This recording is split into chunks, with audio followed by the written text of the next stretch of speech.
The sun beat down mercilessly on Katherine Foster's shoulders as she stood in the dusty yard of her stepfather's ramshackle homestead outside Ukiah, California, watching two men negotiate her future like she was nothing more than livestock.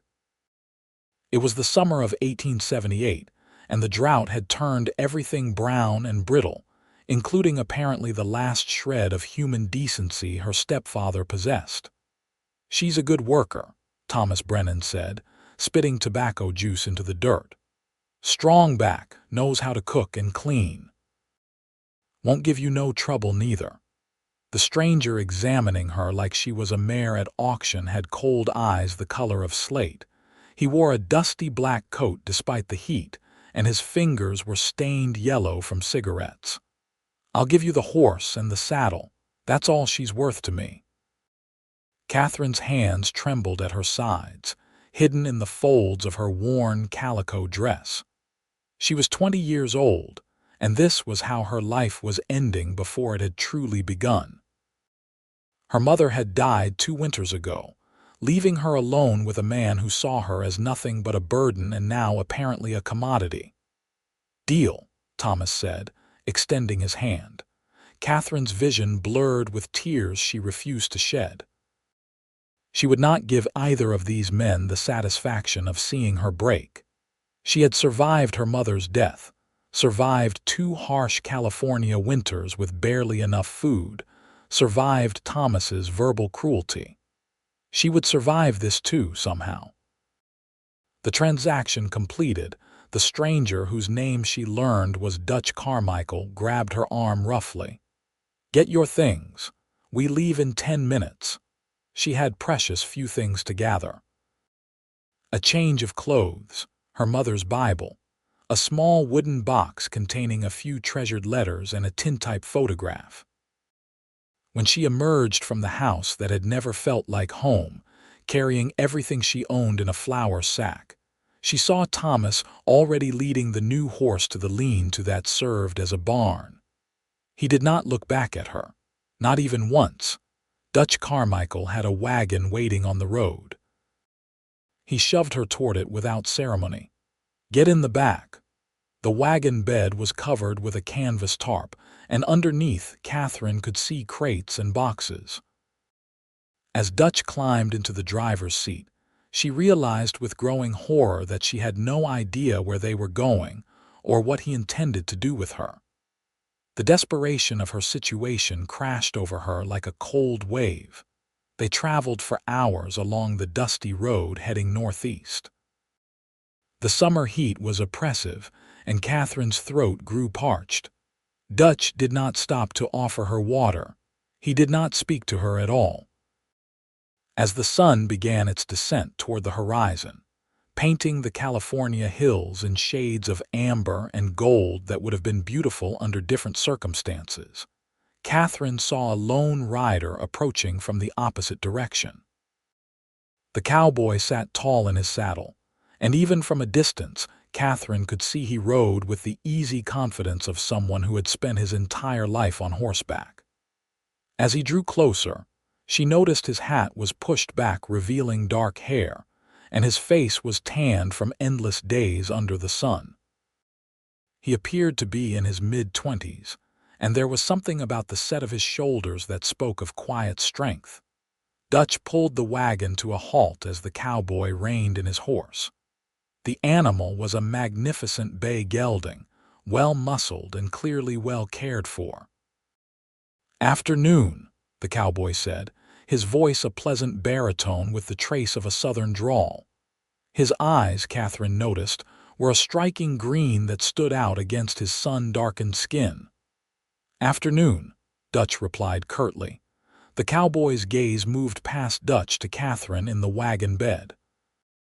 Something flickered in his expression, a tightening around his eyes that suggested he did not like what he saw. "Madam," he said, tipping his hat to her. Katherine managed a small nod, her throat too dry and tight to speak. "You folks headed to the mining camps?" The cowboy asked, his attention returning to Dutch but his posture somehow more alert than it had been moments before. My business is my own, Dutch said. Fair enough. The cowboy's hand rested casually on his thigh, close to the revolver at his hip. Katherine noticed the movement was subtle but deliberate. Just that these roads can be dangerous after dark. Seen some unsavory characters operating between here and the Nevada border. I can handle myself, Dutch said, his voice hardening. The cowboy's green eyes flicked back to Katherine, and she saw something in them that made her breath catch. Recognition, perhaps, or understanding. Whatever it was, it made her feel seen for the first time since her mother had died. Name's Grant Jackson, the cowboy said, and Katherine filed the name away like a precious thing. I work the Circle J Ranch about 5 miles back. He gestured with his thumb over his shoulder. Big spread, been in operation near 20 years. Owner's a fair man, always looking for good workers if you're seeking employment. Not interested, Dutch said. Grant's jaw tightened almost imperceptibly. Was not talking to you. His gaze remained fixed on Katherine. Madam, if you need help, the Circle J is back that way. Anyone in town can give you directions. Owner's name is Charles Jennings. Good man, honest man. Before Katherine could respond, Dutch snapped the reins hard. Move along, cowboy, we got places to be. The wagon lurched forward and Katherine had to grab the side to keep from being thrown backward. She twisted around to look at Grant Jackson, who sat motionless on his horse, watching them go. Even as the distance grew between them, she could feel the weight of his stare. They traveled until full darkness fell, and Dutch finally pulled off the road near a small creek. He tied up the horses and started a fire without speaking to Katherine. She climbed stiffly from the wagon, her muscles aching from hours of sitting on the hard wooden boards. When she approached the creek to get water, Dutch's voice cracked like a whip through the darkness. "Where do you think you are going?" "To get water," she said, her voice hoarse. "Make it quick." She knelt by the creek and cupped her hands, drinking deeply of the cold, clear water. It was the best thing she had tasted in hours. She splashed some on her face and neck, washing away the dust of the road. For a moment, alone in the darkness with the sound of the water flowing over stones, she let herself imagine running, just disappearing into the night and never looking back. But she had nowhere to go. No money, no supplies, no knowledge of this country. Dutch would catch her easily, and whatever punishment he devised would surely be worse than her current situation. So she returned to the fire and accepted the strip of jerky and hard biscuit he tossed at her.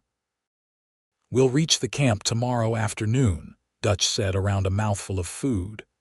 "You'll work in the kitchen there. You try to run, I'll find you. You try to cause trouble, you'll regret it.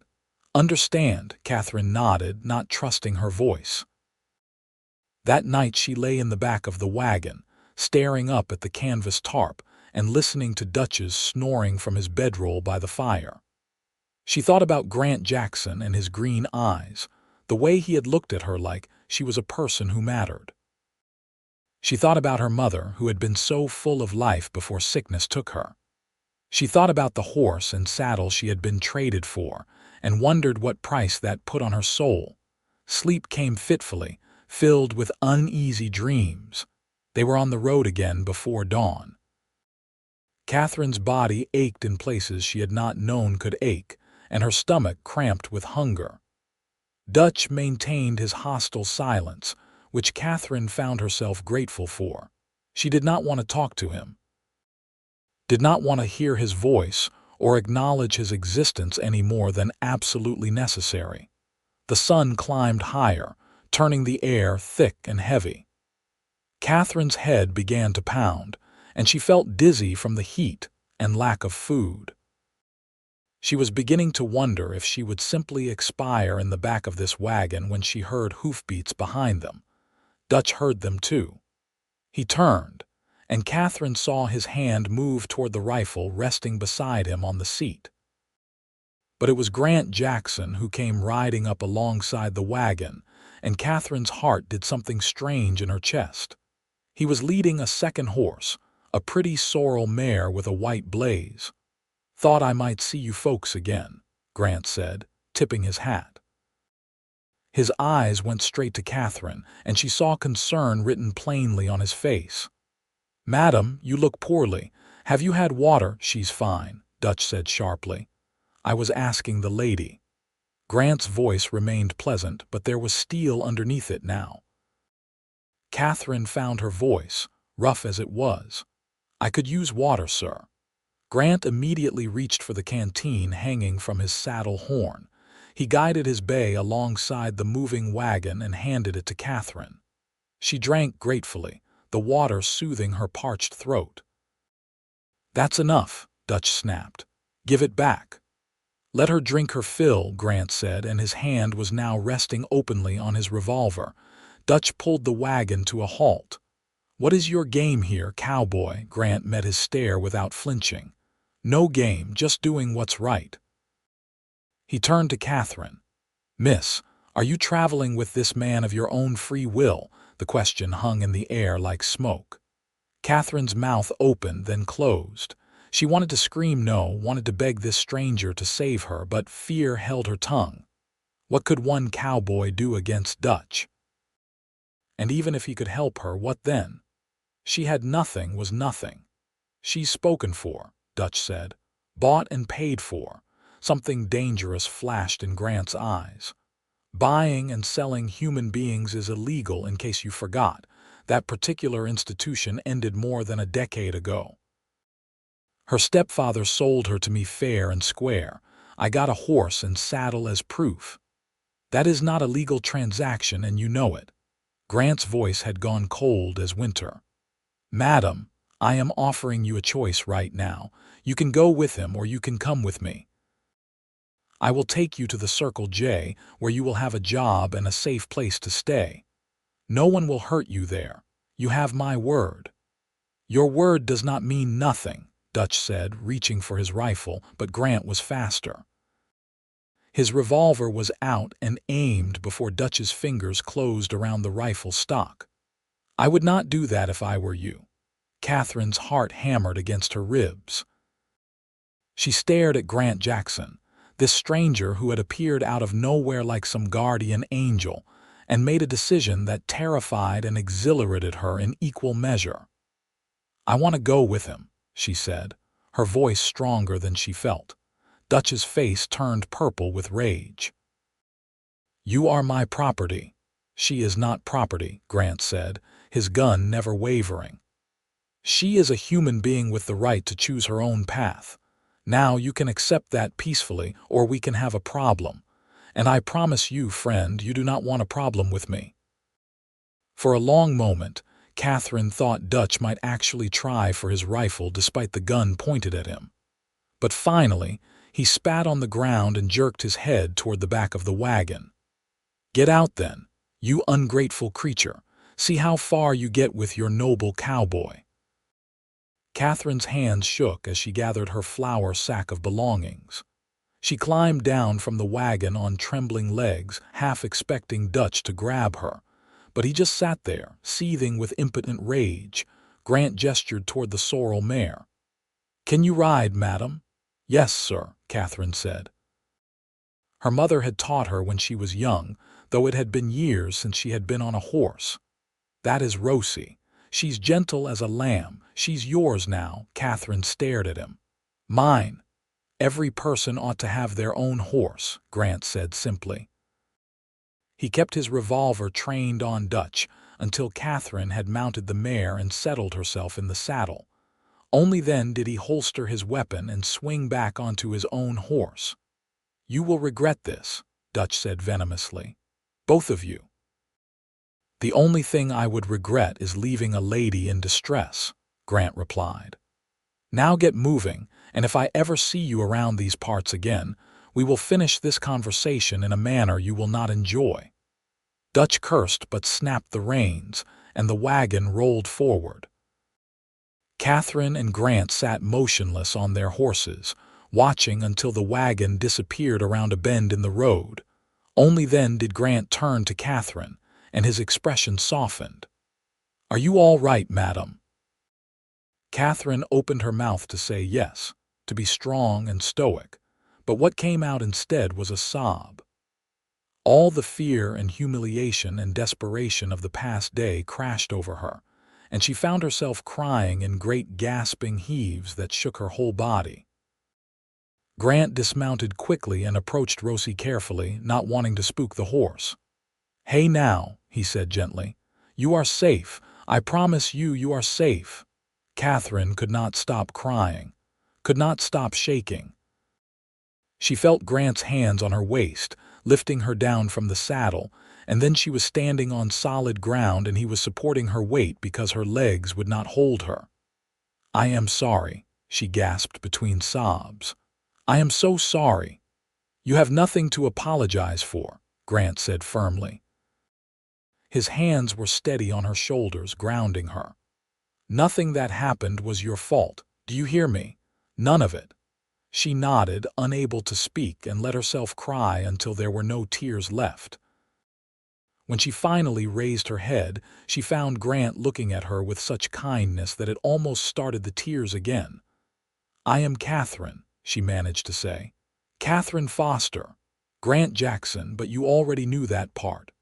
A small smile tugged at the corner of his mouth. "Pleasure to make your acquaintance under better circumstances, Miss Foster. You can call me Katherine." "Katherine." He said her name like it meant something, like it mattered. "When did you last eat a proper meal?" She thought about it. 2 days ago, I think. Before my stepfather brought that man to the house." Grant's jaw tightened again in that way she was coming to recognize meant he was angry but controlling it. "Well, that is about to change. Circle J is a few hours' ride from here. Cook will fix you up something good. You have my word on that." They rode together through the afternoon heat, and Grant kept up a steady stream of conversation that helped Katherine focus on something other than the nightmare she had just escaped. He told her about the Circle J, how it was one of the larger ranches in the area with over 200 head of cattle and a dozen hands. The owner, Charles Jennings, had come out from Missouri in the 1850s and built the operation from nothing. "He is getting on in years now," Grant said. "Near 60, I reckon. Lost his wife a few years back, and they never had children. He has been talking about finding someone to eventually take over the operation, but he is particular about such things. Wants to make sure the place goes to someone who will care for it proper." "How long have you worked there?" Katherine asked, finding her voice growing steadier as they talked. "5 years now. Came west after the war ended, though I was too young to fight in it. My father did, though. Confederate side, which I know might not sit well with everyone. He was killed in Tennessee when I was 13. My mother passed a year later and I was on my own after that. Worked odd jobs, learned to cowboy, eventually ended up in California." "I am sorry about your parents," Katherine said quietly. Grant glanced at her and something passed between them in that look. A recognition of shared loss, of understanding what it meant to be alone in the world. "Thank you. I am sorry about yours, too. You mentioned your stepfather, but not your mother. She died 2 winters ago. Pneumonia." After that, Thomas made it clear I was only there until he could find a way to be rid of me. I did not think he would actually sell me, though. Her voice broke slightly on the last words. "What he did was wrong," Grant said with conviction. "What both of them did. But you are free now, Katherine. I know that probably does not feel real yet, but it is true. No one owns you. No one gets to decide your future except you." Katherine wanted to believe him, wanted to believe that her life could be something other than servitude and survival. But hope was a dangerous thing, and she had learned to be cautious with it. They reached the Circle J as the sun was beginning to set. The ranch was indeed impressive, with a large main house, a bunkhouse, several barns and outbuildings, and corrals holding horses and cattle. Everything looked well maintained, prosperous. A man emerged from the main house as they rode up. He was tall and weathered, with silver hair and a full beard. His eyes were sharp and assessing as they took in Katherine. "Grant," he said by way of greeting. "Who's this?" Grant dismounted and helped Katherine down from Rosie. "Mr. Jennings, this is Miss Katherine Foster. She is in need of employment and a safe place to stay. I was hoping we might have something for her here." Charles Jennings looked at Katherine for a long moment, and she forced herself to meet his gaze steadily despite her exhaustion and disheveled appearance. Finally, he nodded. "Come inside, Miss Foster. You look like you could use a meal and a chance to clean up. Then we will talk." The interior of the ranch house was comfortable and lived in. Charles led them to the kitchen, where a Mexican woman was cleaning up after supper. She looked to be in her 50s, with her dark hair pulled back in a bun and a face that had probably been beautiful in youth and was still handsome now. "Rosa, this is Miss Katherine Foster. She will be joining us for supper. Can you fix her a plate?" Rosa took one look at Katherine and immediately went into motion, clucking her tongue and muttering in Spanish. Within minutes, Katherine was seated at the kitchen table with a plate of beef, beans, and cornbread in front of her, along with fresh milk. "Eat slowly," Rosa advised in accented English. "You look like you have not eaten in days." Katherine tried to follow the advice, but the food was so good that she had to force herself not to wolf it down. Charles and Grant sat with her, drinking coffee, and she could feel them watching her, but tried not to let it make her self-conscious. When she had eaten her fill, Rosa showed her to a small room off the kitchen. "You will stay here tonight," she said. "There is water for washing, and I will find you a clean dress. Tomorrow we will talk about permanent arrangements." Left alone, Katherine sat on the edge of the narrow bed and tried to process everything that had happened. Just that morning, she had been in Dutch Carmichael's wagon, headed toward a fate she did not want to contemplate. Now she was at the Circle J, apparently safe, with a full belly and a clean room. It felt like a dream, and she was afraid to believe it was real. She washed using the basin and pitcher Rosa had left, scrubbing away days of dust and fear. The clean dress Rosa brought was simple but well made, and it fit reasonably well. When Katherine looked at herself in the small mirror on the wall, she barely recognized the woman staring back. Her dark blonde hair was tangled and needed attention, but her blue eyes looked clearer than they had in days. There was a knock on the door. "Katherine, it is Grant. Mr. Jennings would like to speak with you if you are up to it." She opened the door to find Grant standing there, his hat in his hands. He had cleaned up too, she noticed, and without the dust of the trail on him, she could see more clearly the strong lines of his face, the way his dark hair curled slightly at the ends. "Thank you," she said quietly, "for everything you have done. I do not know how I will ever repay you." Grant shook his head. "No repayment necessary, I just did what was right." He hesitated, then added, "You handled yourself with a lot of courage today. I want you to know that." Katherine felt heat rise to her cheeks. She was not used to compliments, especially not from handsome cowboys who had quite literally saved her life. Charles Jennings was waiting in what appeared to be his study, a room lined with books and papers. He gestured for Katherine to sit in a chair across from his desk. Grant remained standing by the door, and Katherine found his presence comforting. "Grant has told me something of your situation," Charles began. "I am sorry for what you have endured. No one should be treated as you were." "Thank you, sir," Katherine said. "I am in need of help around here," Charles continued. "Rosa manages the kitchen and the house, but she is not as young as she used to be, and the work is too much for one person. If you are willing, I can offer you employment as a housekeeper and cook's assistant.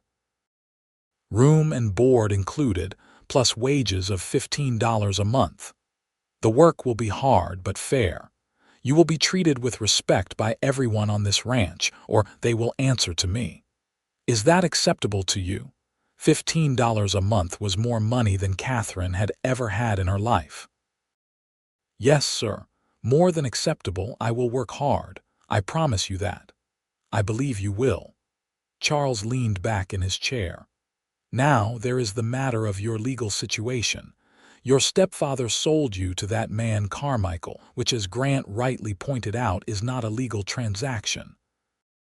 However, I suspect this Carmichael character might try to cause trouble. Do you have any legal ties to your stepfather? Any papers that give him authority over you?" Katherine shook her head. "My mother married him when I was 17. She died when I was 18. I stayed because I had nowhere else to go, but he has no legal claim on me. I am 20 years old." "Good. That simplifies matters. Still, I think it would be wise to have a word with Marshal Davies in town, make sure everything is documented proper. Grant, can you take Katherine into Ukiah tomorrow and see to that?" "Of course," Grant said immediately. Charles stood, indicating the meeting was over. "Welcome to the Circle J, Miss Foster. I hope you will find it a good home." That night, Katherine lay in the narrow bed in her room off the kitchen and stared at the ceiling. Through the window, she could hear the sounds of the ranch settling for the night. Horses moving in the corrals, the distant lowing of cattle, the creak of wood as the main house cooled. For the first time in longer than she could remember, she felt safe. She thought about Grant Jackson and the way he had looked at her, spoken to her. Like she was someone worth saving, like she mattered. The memory of his hands on her shoulders, steady and sure, made something warm unfurl in her chest. She barely knew him, she reminded herself. But she wanted to. She wanted to know everything about the cowboy with green eyes who had appeared when she needed him most. The next morning, Rosa woke Katherine before dawn and showed her the routine of the household. They prepared breakfast for the ranch hands, who ate in shifts in the bunkhouse, and a separate breakfast for Charles. Rosa was brisk and efficient but not unkind, and Katherine found herself grateful for the work. It kept her hands busy and her mind occupied. Grant appeared as they were cleaning up from breakfast. He had his hat in hand again, and Katherine was starting to think it might be a nervous habit. "Morning, Katherine. Mr. Jennings said I should take you into town whenever you are ready." "I am ready now, if that suits," Katherine said. She was nervous about going into town, about seeing Marshal Davies and making her situation official, but Grant's presence made it bearable. Ukiah was a thriving town with a main street lined with shops and businesses. Grant led her to the marshal's office, a small building next to the county courthouse. Marshal Davies was a stocky man with a thick mustache and eyes that had seen too much. He listened to Katherine's story without interrupting, taking notes on a piece of paper. "Thomas Brennan, you said?" The marshal frowned. "I know that name. He has a reputation for drinking and general no good behavior. This Carmichael fellow I do not know, but I will keep an ear out." "Miss Foster, you did the right thing getting away from him. As far as I am concerned, you are a free woman with no obligations to either man. I will make a note in my records, and if either of them shows up making trouble, they will answer to me." Katherine felt a weight lift from her shoulders. "Thank you, Marshal." As they left the office, Grant turned to her. "How are you feeling?" "Lighter," Katherine admitted. "Like maybe I can actually believe this is real now." Grant smiled, and Katherine's heart did that strange, fluttering thing again. "Come on. Let me buy you a proper meal at the restaurant before we head back." The restaurant was a modest establishment, but the food was good and the atmosphere pleasant. Katherine found herself relaxing in Grant's company, laughing at his stories about life on the ranch. He was easy to talk to, she discovered, with a dry sense of humor that caught her off guard in the best way. "So why did you really stop when you saw Dutch's wagon?" Katherine asked as they finished their meal. "The first time, I mean. What made you suspicious?" Grant was quiet for a moment, turning his coffee cup in his hands. "The way you were sitting in that wagon bed," he finally said. "You looked defeated but defiant at the same time, if that makes sense. And the way that man did not speak to you, did not even look at you, like you were cargo instead of a person. It reminded me of something I saw once as a kid, before the war ended. Slave traders moving people through Tennessee. My mother made me promise that if I ever saw someone in need of help like that, I would not look the away, so I did not." Katherine felt tears prick her eyes. "Your mother sounds like she was a good woman." "She was the best." Grant's expression was soft with memory. "She would have liked you, I think." "Why do you say that?" "Because you are strong. You survived something that would have broken a lot of people, and you are still here, still fighting. My mother always admired that kind of strength." Katherine did not know what to say to that, so she simply reached across the table and squeezed Grant's hand.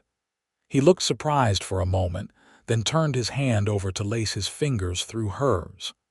The touch was electric, sending warmth racing up Katherine's arm.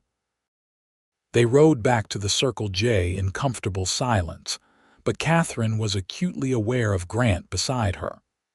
The way he sat his horse, the strength in his hands on the reins, the line of his profile against the blue California sky. She was falling for him, she realized with a mixture of excitement and terror. Falling for this cowboy who had saved her and asked for nothing in return. Life at the Circle J fell into a routine over the following weeks. Katherine worked hard alongside Rosa, learning the rhythms of the ranch. She cooked and cleaned, tended the vegetable garden behind the house, and gradually began to feel like she was part of something instead of just surviving on the edges. Charles treated her with fatherly kindness, and the ranch hands were respectful, tipping their hats when they saw her and thanking her for meals. But it was Grant who occupied her thoughts. He found excuses to be near the main house more often than his work required.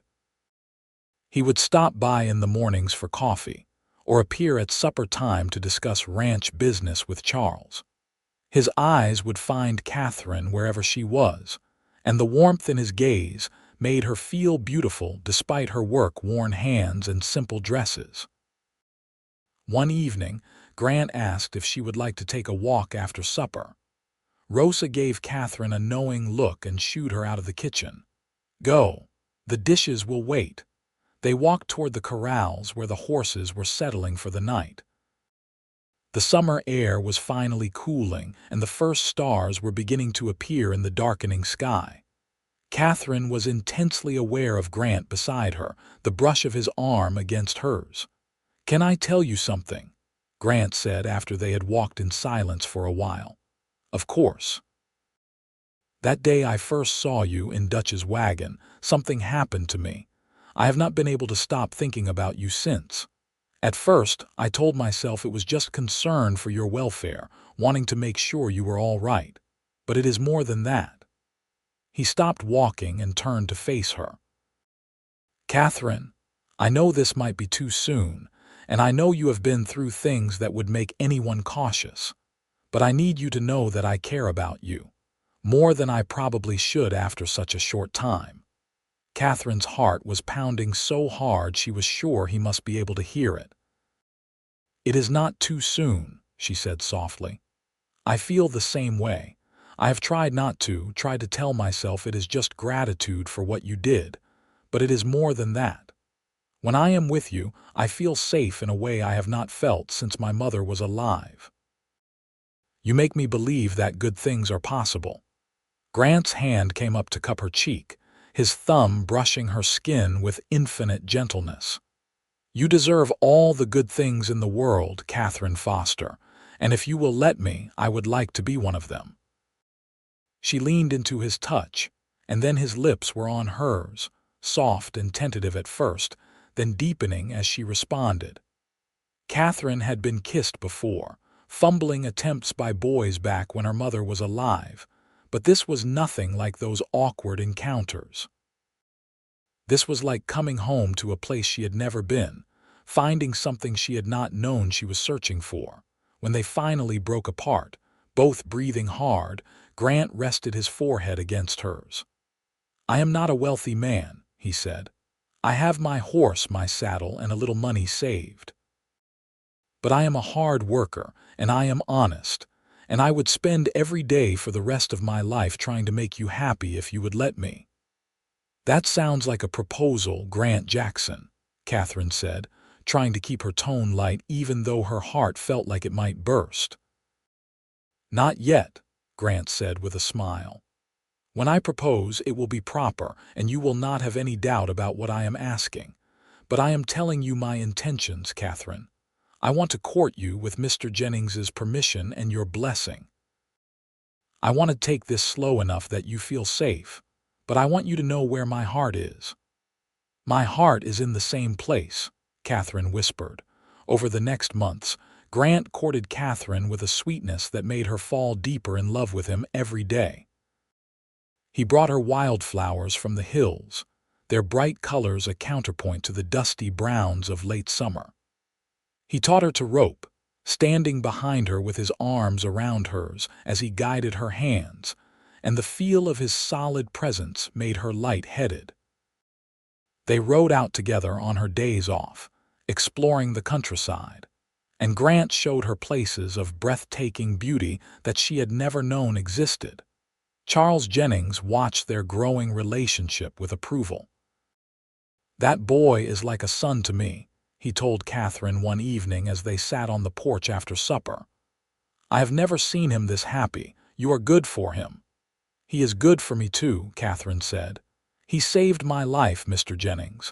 I do not just mean from Dutch. He saved me from believing I was worthless, that I did not matter." Charles was quiet for a moment, looking out over the ranch he had built. "We all need someone to remind us of our worth sometimes. I am glad you found each other." Autumn came, bringing cooler temperatures and the hard work of preparing the ranch for winter.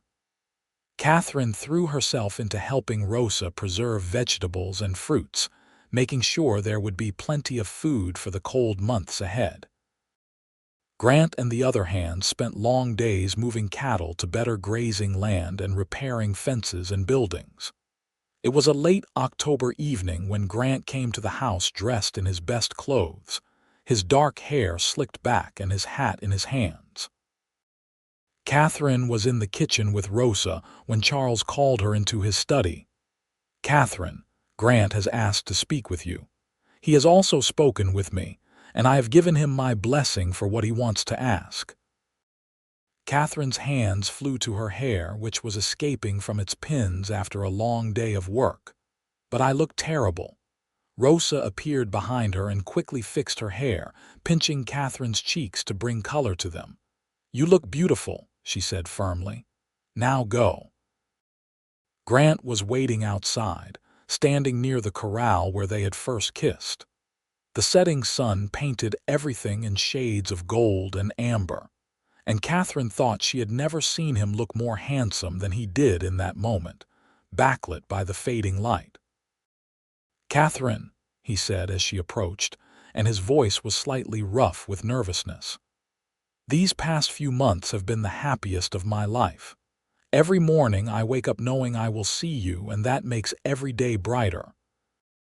You are the strongest, kindest, most beautiful woman I have ever known." He dropped to one knee, and Katherine's hands flew to her mouth as tears began to stream down her face. "That day I traded Rosie for your freedom. I told myself I was just doing the right thing. But the truth is, even then, something in me recognized something in you. You are worth 1,000 horses, Katherine Foster. You are worth everything. Will you marry me?" Katherine sank to her knees in front of him, not caring about her dress in the dust. "Yes, yes, of course I will marry you." Grant pulled a simple silver ring from his pocket and slid it onto her finger. It fit perfectly, and when Katherine looked up at him through her tears, she saw that his eyes were wet too. "I love you," he said, and she kissed him, tasting salt and joy. They were married in early December, in a small ceremony at the church in Ukiah. Rosa and Charles stood up with them, along with several of the ranch hands who had become Catherine's friends. Katherine wore a dress that Rosa had helped her make, white calico with lace at the collar and cuffs. She had never felt more beautiful than she did walking down the aisle toward Grant, who looked at her like she was the most precious thing in the world. Charles had given them a wedding present that left them both speechless, a parcel of land on the edge of the Circle J property and the promise of help building a house there. "You two are family," he said gruffly when they tried to thank him. "Family takes care of each other." The winter was spent planning their home and their future. Grant continued working the ranch while Katherine kept her position in the main house, but in the evenings they would sit by the fire in Charles's study, sketching out plans for their house and dreaming about the life they would build together. "I want a big kitchen," Katherine said one night, "with windows that let in lots of light, and a porch where we can sit in the evenings." "I want a barn big enough for at least 4 horses," Grant added, "and room to expand if we need to." "When we need to," Katherine corrected with a smile, resting her hand on his. "I want a house full of children, Grant. I want noise and laughter and life." Grant pulled her close and kissed the top of her head. "Then that is what we will have." Spring brought the construction of their house. Grant and the ranch hands worked on it in the evenings and on Sundays, and slowly it took shape. Katherine would ride out to watch the progress, her heart swelling with joy at the sight of their future rising from the California soil. It was not large, but it was sturdy and well built, with the big kitchen Katherine wanted and a porch that faced west to catch the evening sun. They moved in on a warm day in May, exactly 1 year after Katherine had been traded for a horse and saddle. As Grant carried her over the threshold, she thought about how much her life had changed in those 12 months. She had gone from being sold like property to being cherished like the treasure Grant insisted she was. That first night in their own home, lying in Grant's arms in their own bed, Katherine finally allowed herself to believe that happiness was not just possible but real. Grant's hand rested on her stomach, and she covered it with her own. "Thank you," she whispered into the darkness. "For what?" Grant's voice was drowsy content. "For seeing me. For believing I was worth saving." Grant shifted so he could look at her, his green eyes serious in the moonlight coming through the window. "Katherine, you saved yourself. I just provided the opportunity. Your strength, your courage, your determination to build a better life, that was all you. I am just lucky enough to get to be part of it." She kissed him then, pouring all her love and gratitude into the touch. They made love slowly, tenderly, and afterward Katherine lay listening to Grant's heartbeat beneath her ear, and thought that she had finally found the place where she belonged. Summer came, and with it the hard work of running their small homestead, alongside their continued work on the Circle J. Katherine planted a garden and tended chickens, while Grant trained horses and helped with the cattle. Charles had officially made Grant his foreman, a promotion that came with more responsibility and better pay. They were building something together, Katherine and Grant, a life and a legacy. One hot August afternoon, Katherine was working in the kitchen when a wave of dizziness washed over her. She grabbed the counter for support, breathing deeply until the spell passed. Rosa, who was visiting to share her recipe for preserving peaches, immediately noticed. "How long have you been feeling poorly?" the older woman asked, her eyes knowing. "A few weeks," Katherine admitted. "Dizzy in the mornings and tired. I thought it was just the heat." Rosa smiled. "I think you should see the doctor in town, Mija. I have seen those symptoms before." Dr. Morrison confirmed what Rosa had suspected. Katherine was nearly 3 months pregnant, the baby due in late winter, She rode back to the ranch in a daze, one hand resting protectively on her still flat stomach. She was going to be a mother. She and Grant were going to have a child. Grant was in the barn when she got home, tending to one of the horses. Katherine stood in the doorway, watching him work, memorizing the line of his shoulders and the gentle way he handled the animal. "You are staring," he said without turning around, and she could hear the smile in his voice. "I have news," Katherine said. Something in her tone made him turn around immediately. "What kind of news?" "The kind that means we need to add a nursery to the house. And you should probably start making a cradle." For a moment, Grant just stared at her.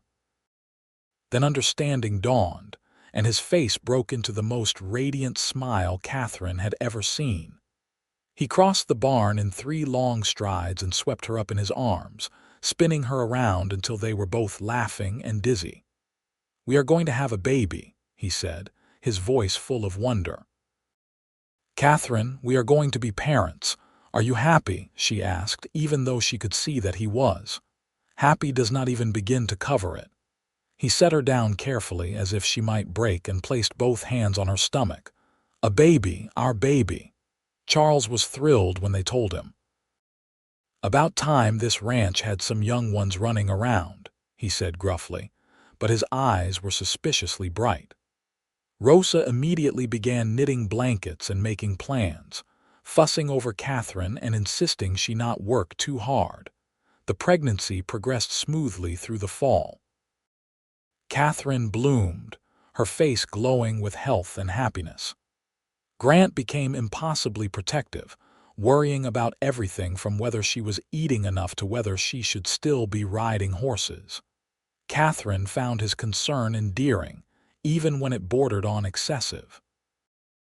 Winter came early that year, with cold rains sweeping down from the north. Grant finished the nursery, painting the walls a cheerful yellow and building a cradle from smooth pine that he sanded until it was soft as silk.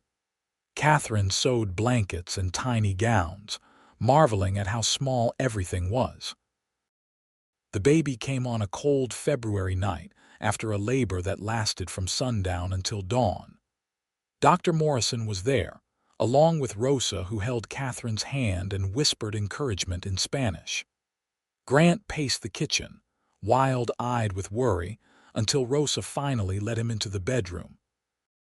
"Your son wants to meet you," Katherine said tiredly, and Grant approached the bed like he was walking on sacred ground.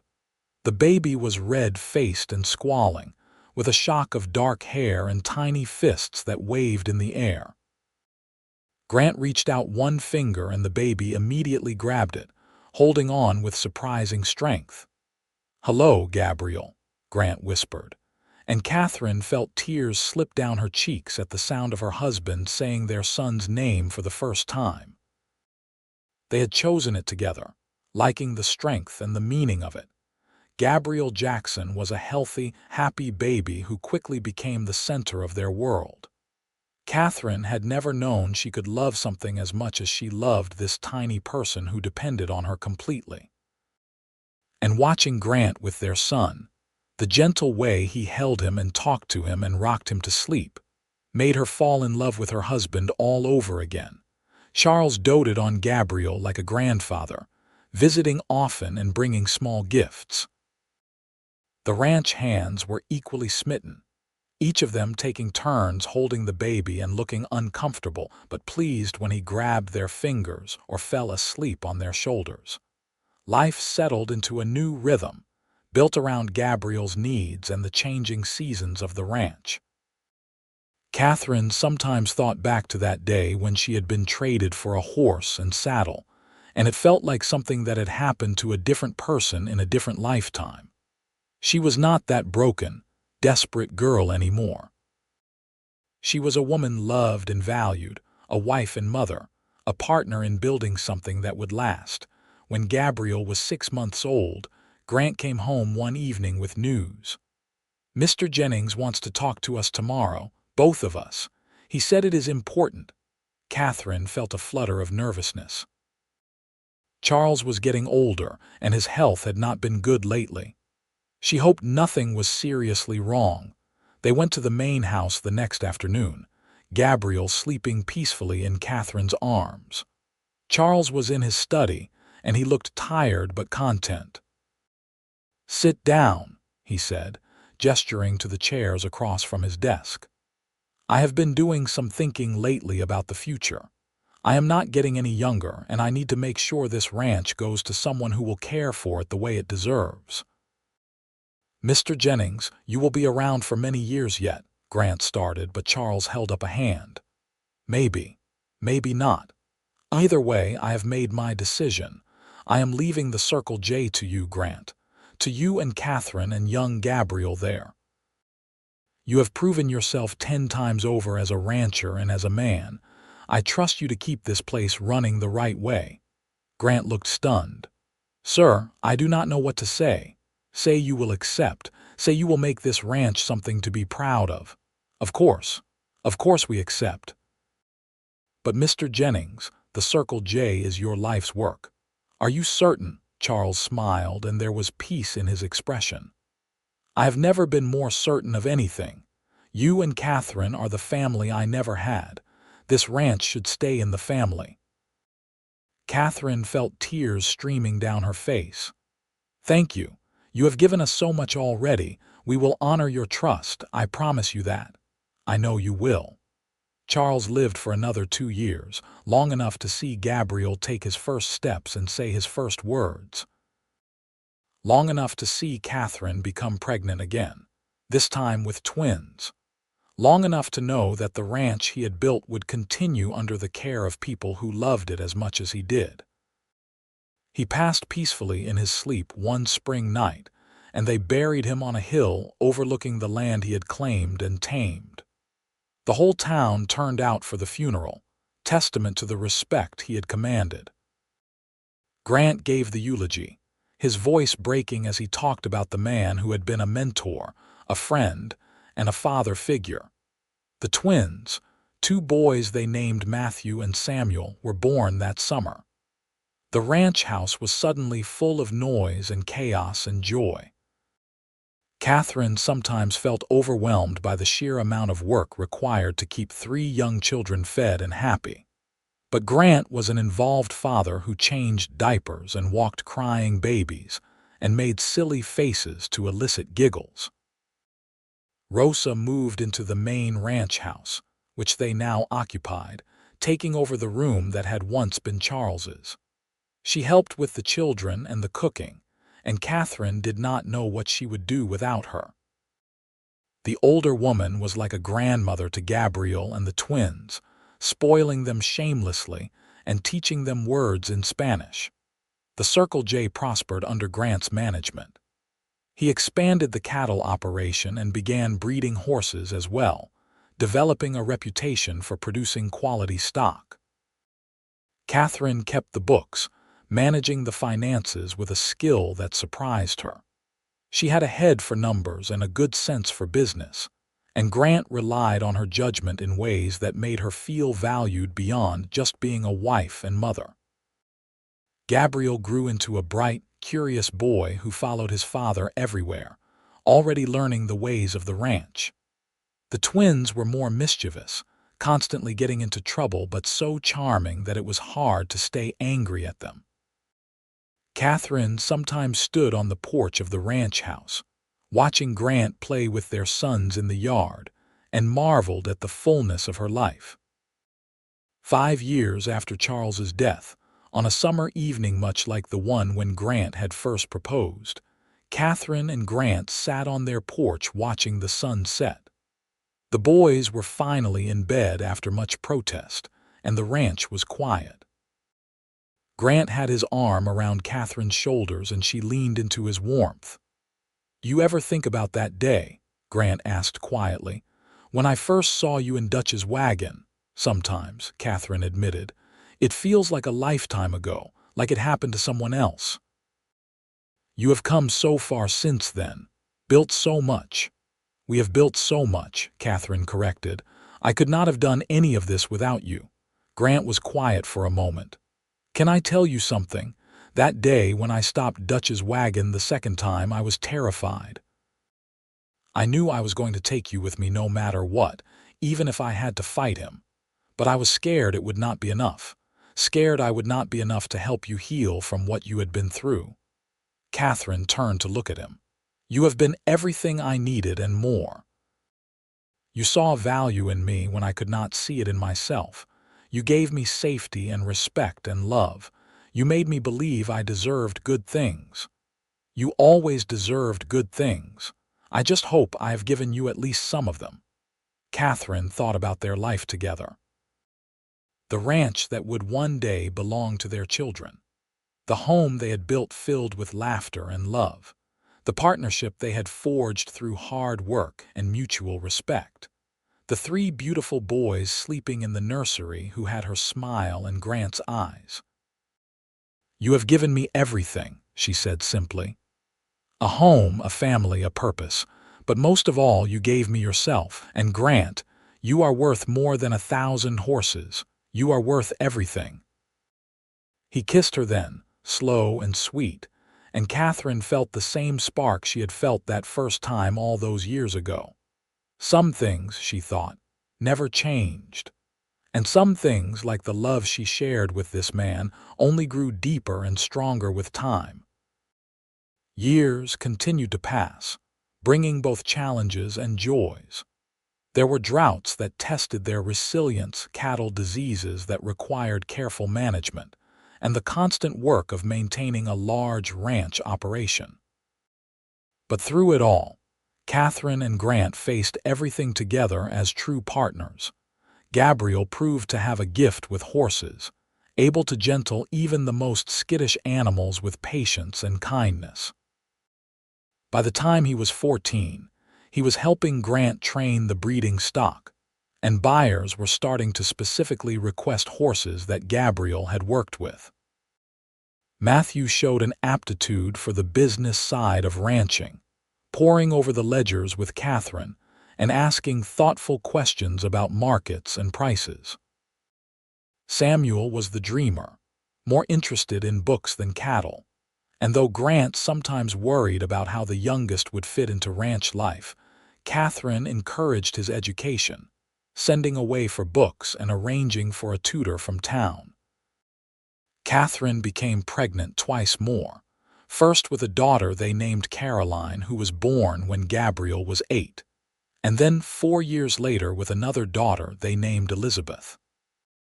The girls brought a different energy to the household, and Grant proved to be hopelessly wrapped around their tiny fingers. Katherine would often find him playing tea party with Caroline or reading fairy tales to Elizabeth, his deep voice making the stories come alive.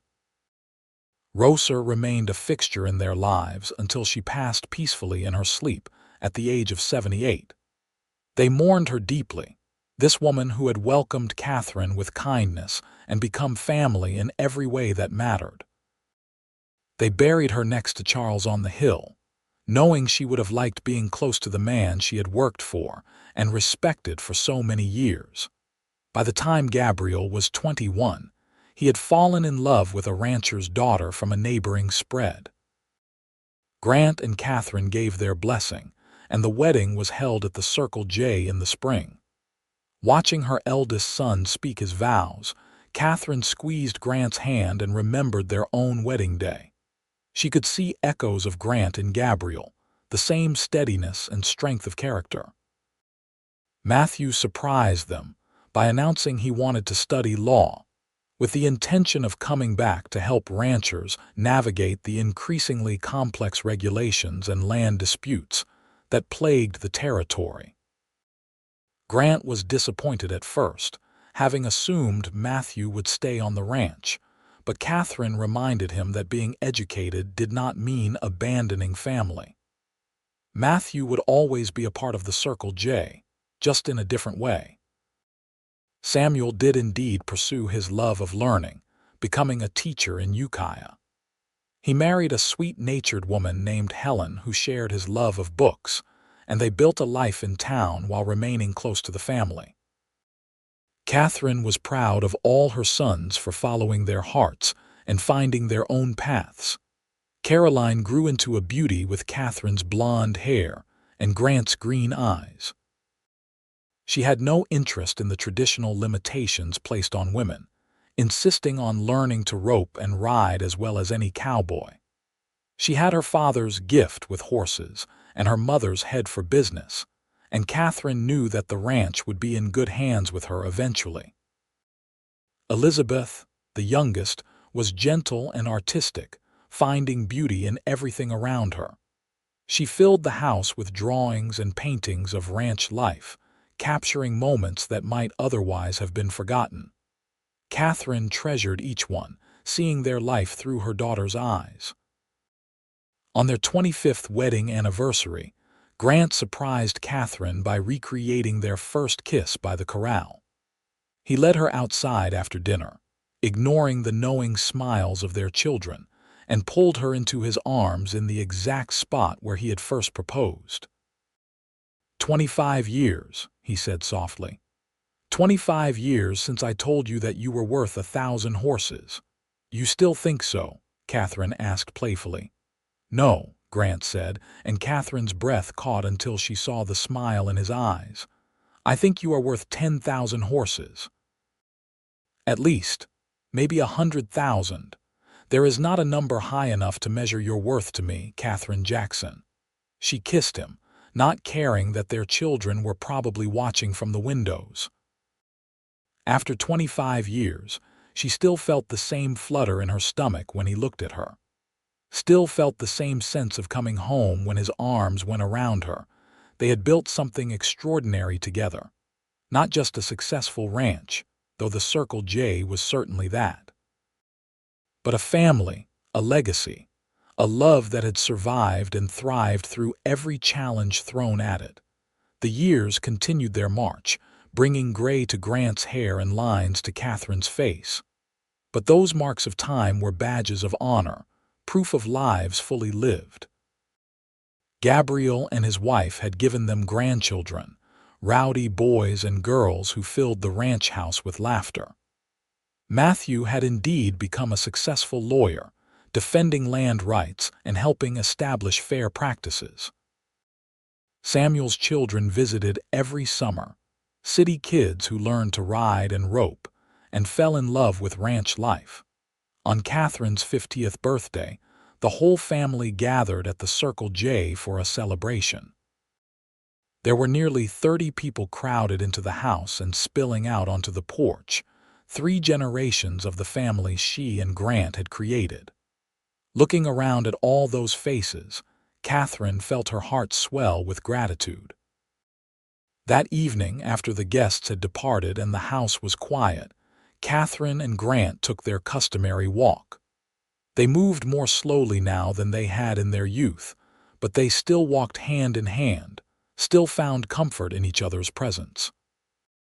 I have been thinking, Grant said as they paused to look out over the ranch, about that day I first saw you. If someone had told me then that we would have this life, all of this, I would not have believed them. I would not have believed it either, Katherine admitted. I had given up on the idea that I could ever be happy. I thought I would spend the rest of my life just surviving, just getting by. Then you appeared and showed me that surviving was not enough, that I deserved to actually live. We both deserved it, Grant said firmly.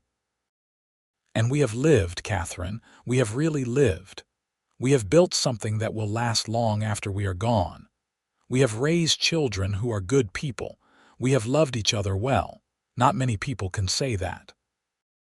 Katherine thought about the girl she had been, traded for a horse and saddle, believing she had no value.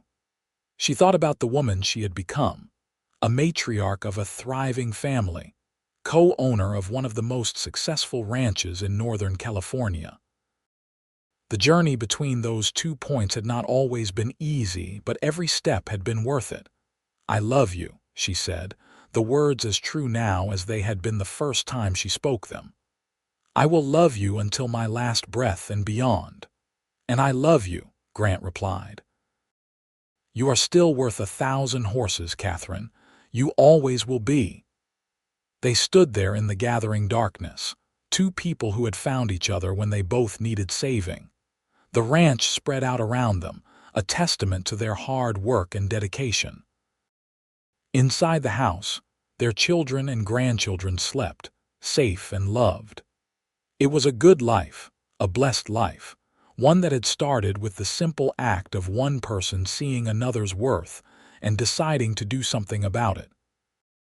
As the stars began to appear overhead, Katherine leaned into Grant's solid warmth and smiled. She had been traded for a horse and saddle, sold like property by a man who saw her as worthless. But Grant Jackson had looked at her and seen something precious. He had told her she was worth 1,000 horses, and then spent every day proving it. And in the end, that had made all the difference.